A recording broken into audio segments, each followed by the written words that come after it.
ગાંધીનગર જિલ્લાના દહેગામ તાલુકાના હરસોલી ગામે હરસોલી બારડોલી વચ્ચે આવેલી મેશ્વા નદીમાં 19 કરોડના ખર્ચે નવા પુલનું ખાતમુહૂર્ત ધારાસભ્ય બલરાજસિંહ ચૌહાણના હસ્તે કરવામાં આવ્યું હતું।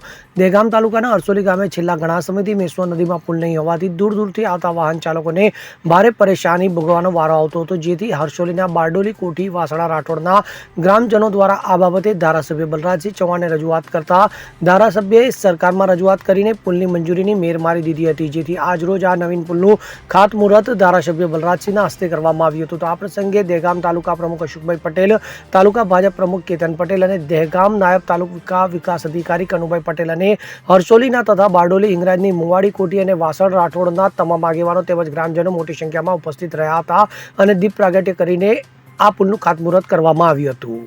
શું આજે મેશ્વા નદી કિનારે આજે આ ઉદ્ઘાટન છે, તો માનનીય બલરાજસિંહ ધારાસભ્યશ્રી આપ શું કહેવા માગી રહ્યા છો?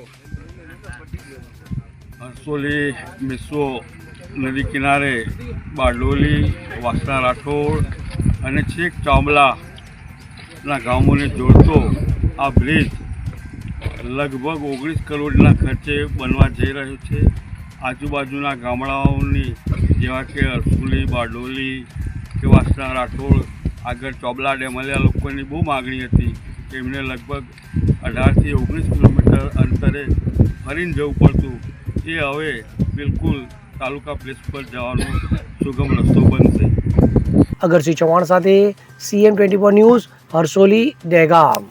હવે જુઓ દેશ દુનિયાની તમામ ખબરો તમારી આંગળીના ટેરવે। ઉઠાવો મોબાઈલ અને ગૂગલ પ્લે સ્ટોર પરથી ડાઉનલોડ કરો અમારી CM24 ન્યૂઝ મોબાઈલ એપ।